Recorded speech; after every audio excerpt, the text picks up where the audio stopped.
of her gifts of speech, an arrow to her Achilles' heel.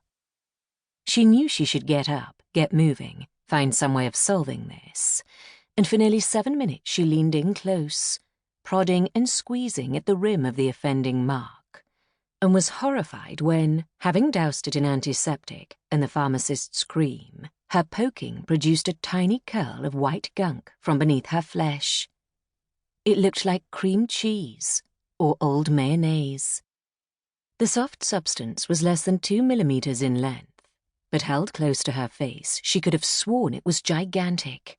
The first sign of something alien, unnatural, a dead maggot of fat growing beneath her skin. She washed her hands 3 times and called her healthcare provider. "Hi, you're through to Full Life. My name is Harmony Meads. Please press 1 for upgrades and in-app purchases, 2 for technical support, 3 for..."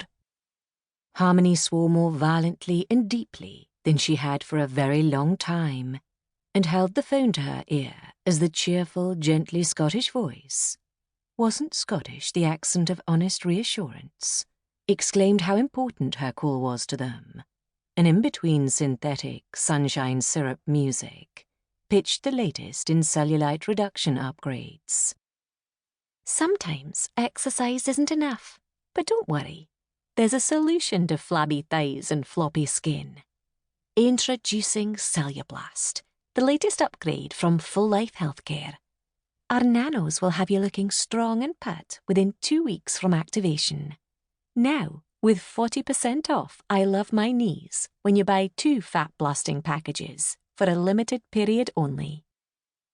When Harmony finally got through to someone, she wasn't Scottish at all, but sounded brum and unhappy with her life choices. "You through to Emily. How can I help you?" "Hi, my name is Harmony Meads. There's something wrong with my nanos." "Harmony Meads.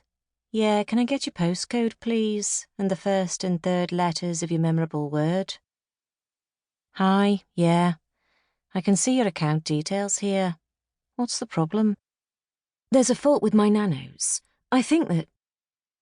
Now, for the first time, the magnitude of what she was saying hit her, and Harmony nearly slid into the toilet, where somehow she'd managed to plant herself at the exact moment that the call went through, caught between bedroom and bathroom mirrors.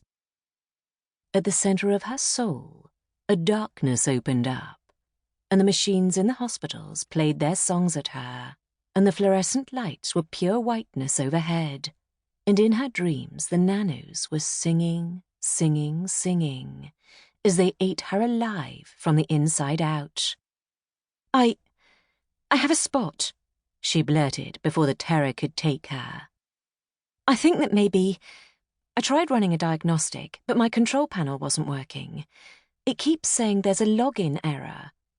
There was an incident a few months ago, a malfunction with my nanos. I had to go to hospital. There was an error in the programming, and now I have a spot. You need to fix this. Please hold."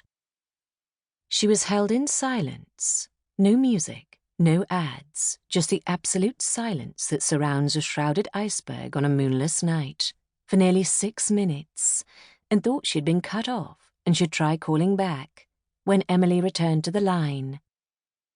"Hi, yeah. I can see what the issue is. I'm going to transfer you over to debt management." "No, but The line went silent. This time, there was something that had once been a tune transformed into a synthetic nursery doodle of sound, and still no ads. That lasted 3 minutes before a much more upbeat, cheerful voice exclaimed, so much louder than Emily that Harmony nearly dropped the phone, "Good morning, Miss Meads. My name is Gillian. How are you today?" A flood of relief. Gillian was a kind, caring human who'd make everything better. This was apparent from 12 words of Yorkshire chipper, 24 syllables of compassionate interest in all the problems of Harmony's life, which were, if she was honest with herself, legion. "I want to report a problem with my nanos." "Oh, no. What kind of problem?" I've got a spot."